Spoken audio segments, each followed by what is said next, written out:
तो चलिए क्लास शुरू करते हैं हमारे पहले सब टॉपिक से, जिसका नाम है isolation and cutting of genetic material which is DNA.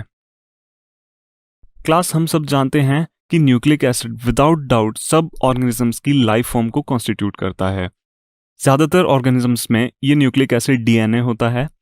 तो अगर हमें डीएनए को रिस्ट्रिक्शन एंजाइम से कट करना है तो इसका प्योर फॉर्म में होना बहुत ज़रूरी है क्लास। प्योर फॉर्म से मेरा मतलब है कि इसमें दूसरे मैक्रो या माइक्रो मॉलिक्यूल्स नहीं होने चाहिए। तो क्लास डीएनए प्लाज्मा मेम्ब्रेन के अंदर प्रेजेंट रहता है, इसीलिए आइसोलेट करने के लिए हम पहले सेल्स को ब्रेक करते हैं सो दैट डीएनए फ्री होके आइसोलेट हो पाए। याद रखने वाली बात यह है कि डीएनए के साथ साथ दूसरे मैक्रो मॉलिक्यूल्स भी सेल में से निकलते हैं, जैसे कि लिपिड्स, आरएनए, प्रोटीन्स। सेल्स को ब्रेक करने के लिए हम कुछ एंजाइम्स का यूज करते हैं क्लास, जिसको हम आगे स्लाइड्स में पढ़ेंगे। तो क्लास वो एंजाइम्स हर ऑर्गेनिजम्स के लिए अलग अलग रहते हैं।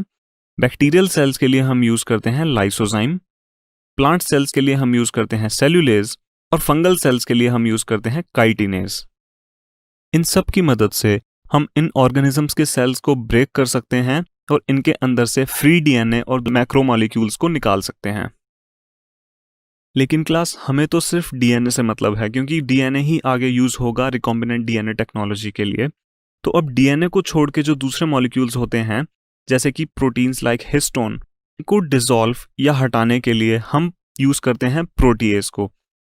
ऐसे ही हमें आरएनए की भी जरूरत नहीं होती, इसलिए आरएनए को रिमूव करने के लिए हम यूज करते हैं राइबोन्यूक्लियस को। अब इन दोनों की ट्रीटमेंट के बाद हमारे पास सिर्फ और सिर्फ डीएनए बचता है। तो क्लास अब लास्ट स्टेप में हम उस फ्री डीएनए मिक्सचर को प्यूरिफाई करने के लिए उसमें इथेनॉल डालते हैं, जिससे हमें प्यूरिफाइड डीएनए कुछ फाइन थ्रेड्स की फॉर्म में टेस्ट ट्यूब में मिलता है।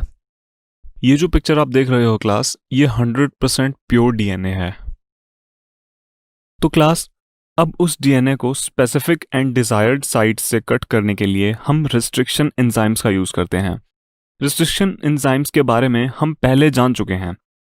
अब कट पीसीस को हम जेल इलेक्ट्रोफोरेसिस से सेपरेट करते हैं, जिसके बारे में भी हमने पिछले टॉपिक में पढ़ा था। तो क्लास रिस्ट्रिक्शन एंजाइम से कट होने के बाद और अपना जीन ऑफ इंटरेस्ट इनकॉर्पोरेट करने के बाद जो स्टिकी एंड्स बचते हैं, उनको ज्वाइन करने का काम होता है डीएनए लाइगेज का। डीएनए लाइगेज इन एंड्स को ज्वाइन करके एक फुली फंक्शनिंग रिकॉम्बिनेंट डीएनए बनाता है। ये फंक्शन होता है क्लास डीएनए लाइगेज का।